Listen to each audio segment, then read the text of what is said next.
Vamos a conversar con el ex canciller Luis González Posada para preguntarle su lectura de lo que ha hecho el gobierno de Dina Boluarte. Canciller González Posada, ex canciller, le agradezco por su tiempo y quiero abordar esto desde la mirada de un diplomático, desde la mirada de las relaciones internacionales y los derechos que tiene el propio Estado de otorgar o no este salvoconducto. Muy buenas noches, le agradezco su tiempo, bienvenido a Latina. Mire, voy a tratar de explicarlo. El asilo político está normado por la Convención de Caracas de 1954. Ahí están las reglas referentes al asilo. Y en lo sustantivo dice que todo Estado tiene derecho a otorgar asilo político. Y una vez que lo otorga, el país donde va a salir el asilado está obligado a dar el salvoconducto. Lamentablemente es así. En este caso, Brasil ha hecho un abuso de ese derecho. Y le digo que un abuso porque los brasileños saben perfectamente que si bien tenían esa facultad, también el artículo tercero de la Convención dice textualmente: no es lícito conceder asilo a personas que al tiempo de solicitarlos se encuentran imputadas, procesadas o condenadas ante tribunales por delitos comunes. Es decir, Brasil tiene la calidad, la capacidad de definir si concede o no el asilo. Eso es una discusión. Y una vez que le conceda, y lo concedió a pesar de lo que decía el propio artículo tercero de la Convención de Caracas, que no lo podía hacer, pero lo concedió. Y una vez que lo concedió, teníamos que darle salvoconducto. Quiero decir algo más. El artículo 36 de nuestra Constitución, y leo, señala: el Estado reconoce el asilo político y acepta la calificación que otorga el gobierno asilante. Entonces, el tema es ese, ¿no? Hay una especie de entrampamiento, una confusión. ¿Cómo es posible que el gobierno de Lula no considere que dé asilo político a una persona que en la mañana había sido sentenciada por los tribunales de justicia por corrupción, por recibir dinero de Maduro y los brasileños de Odebrecht? Dinero que también recibió Lula. Lula está preso por estar vinculado por Odebrecht. Ahora, sabe perfectamente esta situación. Entonces, mi pregunta es, déjeme concluir esto, mi pregunta es la siguiente: ¿cómo es posible que, sabiendo como sabía Brasil esto, no simplemente le abriera la puerta, le pusiera un avión y la llevara a su país? Esto es lo que ha ocurrido.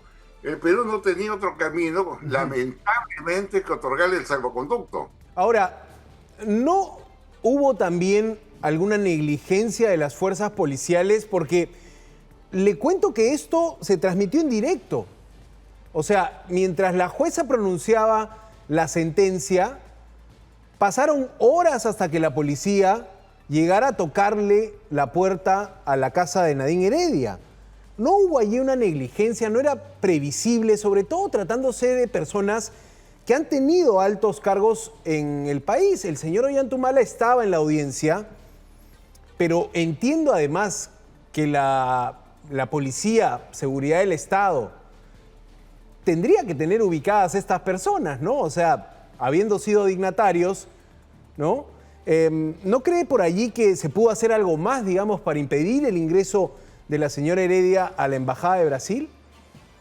Mire, yo le diría que esa pregunta la debería responder el premier Gustavo Adrianzen, que fue ministro de Justicia de Ollanta Humala. No hay que olvidarlo, porque lo que usted dice, evidentemente, es la suspicacia que tienen todas las personas.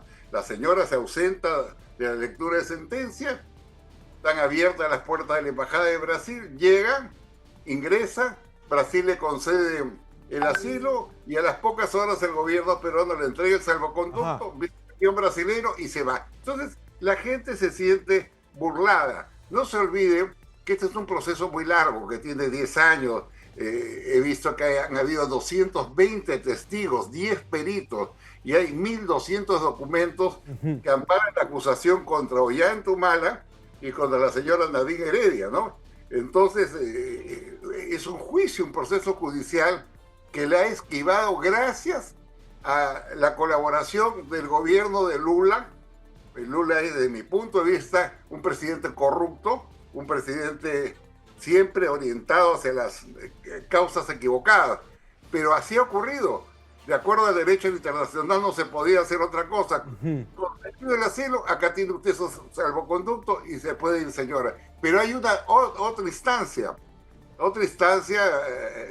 donde va a seguir el proceso, porque entiendo que la familia Humala va a apelar, ¿no? O está apelando.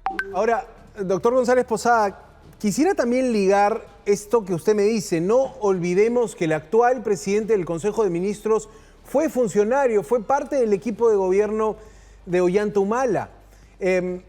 Allí, ¿qué podemos suponer? ¿Un apoyo? Podríamos decir, de alguna manera coordinó, apoyó que rápidamente se tramitara esto? Porque en otros casos el gobierno se ha tardado días en procesar el salvoconducto, ¿no?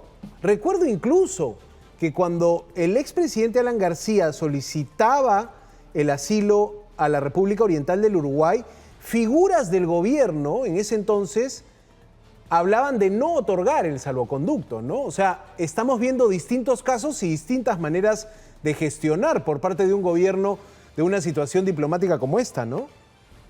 Mire, salvoconducto tenían que darle. Naturalmente que en estos procesos a veces se presentan casos dramáticos. Ecuador nomás. En Ecuador, tanto Correa, el expresidente Correa, como Bles, que era su vicepresidente, fueron condenados por corrupción en el caso de Brecht. Claro. Correa fue a Bélgica y Bles se escapa y se mete a la Embajada de México. Claro, Jorge Glass, ¿no? Y pide asilo y México lo concede. El gobierno de Noboa le dice: usted no puede conceder asilo político a una persona que está precisamente sentenciada por delito. Pero México dice: bueno, nos reafirmamos y acá se queda. Y ocurrió un hecho lamentable desde cualquier punto de vista. El asalto a la sede diplomática. Tropas militares y la policía tomaron por asalto la Embajada de México, entraron, sacaron a Bles enmarrocado y se lo llevaron detenido ahora hasta en una cárcel. Eso evidentemente no queremos que ocurra en el Perú, no hubiéramos querido que ocurra en el Perú, porque también violenta los principios internacionales, la Convención de Viena que regula las relaciones diplomáticas de los estados. Pero ocurren pues casos, son hechos que no se pueden medir fácilmente, claro. No hay unas ocurrencias. Digamos, estamos ante una situación que cada gobierno evalúa, respetando un tratado internacional, respetando un documento donde el gobierno se ha comprometido a dar este tipo de asilos, pero claro, hay una sensación que incluso hoy ha sido puesta en relevancia por la propia presidenta del Poder Judicial, ¿no? La cabeza de la judicatura peruana, que dice: esto no es más que una forma de impunidad, ¿no? Que una sensación que se queda a la sociedad con que una jueza dispone algo y la persona sentenciada se escapa del brazo de la justicia, ¿no? ¿Qué opina de esa calificación y de ese mensaje renegando de la impunidad que puede haber sentido la sociedad hoy, en palabras de la magistrada Tello, que preside el Poder Judicial? Bueno, esa es la sensación, naturalmente. Recuerde usted que estamos en una debacle de las instituciones que forman parte del Estado constitucional de derecho. Están muy desprestigiadas, y me refiero al Poder Judicial, pero también a la Fiscalía, al Poder Ejecutivo y al Poder Legislativo, que escasamente alcanzan 3-4% de la aceptación ciudadana, y eso es muy peligroso, muy riesgoso para el país. Hay una gran desconfianza que en cualquier momento puede canalizarse en violencia, y eso hay que evitarlo. Entonces, todos estos hechos, la gente dice: bueno, ¿qué está pasando acá? Acá hay un juicio que se lleva con todas las garantías de ley, con lo que llamamos el debido proceso, ¿no? De todo el derecho de expresar su punto de vista, los expresa a través de sus abogados. Resulta que sale la sentencia y la señora toma un avión y se va a Brasil y el gobierno le entrega el salvoconducto. Claro, es difícil que la gente entienda todo esto, pero así está ocurriendo. Son situaciones Sí, muy, muy confusas, ¿no? claro, y de hecho sería bueno mirar también la historia del siglo XX y a propósito del APRA, el caso de Haya de la Torre, el caso de la Embajada de Colombia. ¿Lo puede recordar para las audiencias más jóvenes que quizá quieran entender cómo en algún momento los países pueden entrar en conflicto por un tema de asilo político, ¿no? Este hecho ocurrido en el siglo XX, en 1950, si mal no recuerdo, ¿podría ayudarnos reseñando un poco lo que fue ese famoso asilo que solicitó en su momento el fundador del APRA? Claro, fue un caso terrible. Ahí a la Torre fue perseguido, se le trató de matar, ¿no? Durante el gobierno de Odía, escapó, ingresó a la Embajada de Colombia y el gobierno de Odría le negó el salvoconducto, no quiso otorgarle el salvoconducto y Haya se quedó viviendo en la Embajada de Colombia 5 años, 3 meses y 3 días. La Embajada de Colombia, que está en la avenida Arequipa, las pistas fueron rotas, se pusieron como canaletas, tropas, luces, como si fuera ahí, estuviera pues un asesino serial. Eso es lo que hicieron ahí en la Torre, un hombre profundamente noble y humano. Lo tuvieron 5 años, 3 meses y 3 días en la Embajada de Colombia. En el caso de Alan García, se le negó el asilo sin que estuviera sentenciado por una enorme presión que hubo de la izquierda peruana para que simplemente se le niegue el asilo. Hasta viajaron diputados y políticos vinculados a la izquierda al Uruguay. Me permite recordar Sí, una maldad de Humala. Humala mandó una carta al presidente Tabaré Vázquez diciendo: no le otorgo usted asilo al señor Alan García porque es un tal por cual. Eso me pareció una canallada de un expresidente contra otro expresidente. Y mire, el karma queda. Ahora está donde está el señor Ollanta Humala, que yo no me alegro. Ahora, quizá, doctor González Posada, hubiera sido distinta la situación del expresidente García si el Frente Amplio, si la izquierda uruguaya no hubiera estado en el poder, ¿no? Porque es el presidente Tabaré Vázquez el que niega ese asilo, cuando más bien tenía el apoyo político de otro expresidente, el expresidente Sanguinetti, ¿no? En su momento el expresidente Sanguinetti intentaba convencer a la clase política uruguaya. Aquí entran a tallar esas afinidades políticas, esas cercanías políticas que en su momento le impidieron el asilo de Alan García en la residencia del embajador uruguayo, ¿no? Pero recuerdo también ese tema de que fue el gobierno del Frente Amplio uruguayo el que le niega, cuando tenías a otro, en el caso de Sanguinetti, otro expresidente reconocido, más bien abonando a que se le permita dar esta protección a García, ¿no? Bueno, fue evidentemente una conspiración. Hay hechos concretos que tendrán que ser investigados en el próximo Parlamento. Hay hechos concretos y graves que demuestran que fue una conspiración que finalmente terminaba con la detención de Alan, la salida de su casa enmarrocado y con una casaca que decía de detenido. Afuera estaba el Canal 4, Canal N, estaba afuera de su casa, había un microondas que iba a sacarlo al expresidente en esa forma vejatoria y humillante. Entonces, para evitar ese maltrato, que era no solamente a su apellido, a la historia de un partido, se decidió suicidar, y de esto ya han pasado 6 años, ¿no? Entonces, estas cosas las lleva el odio. El odio ha hecho atrocidades en el Perú. Yo cuando veo, por ejemplo, a José Domingo Pérez, veo un hombre cargado de odio y de maldad, no solo contra Alan. Este hombre metió 480 días en la cárcel a la señora Keiko Fujimori por el caso Cocteles, que no existe. La sacaban enmarrocada, ¿se acuerdan? Enmarrocada y con casaca detenida. ¿Dónde estamos? Bueno, los propios Humala Heredia cumplieron prisión preventiva también en el año 2017, 8 meses de preventiva en este marco del caso Lavallato. A propósito de eso, precisamente mañana 17 de abril se cumplen 6 años del fallecimiento de Alan García. Lo recordaba usted y la fecha coincide. ¿Habrá algún evento partidario? ¿Se tiene planificado algo? Solo a propósito del comentario que me hacía usted, recuerdo que fue un 17 de abril, ¿no? Creo que ese es un momento que, sobre todo quienes estamos en el tema de la información y la prensa, difícilmente olvidaremos, ¿no? Pero coincide que es mañana la fecha. Los apristas no odiamos. Nosotros tenemos una cultura humanista, no odiamos. Creo que el odio es perversión. Pero la mejor forma de recordar a Alan García es en su trabajo político. Él redujo el crecimiento del Perú, llegó a un momento que tenía 9.5%, que de acuerdo al Banco Mundial, al Banco Interamericano de Desarrollo, al Fondo Monetario, fue el crecimiento más alto del mundo.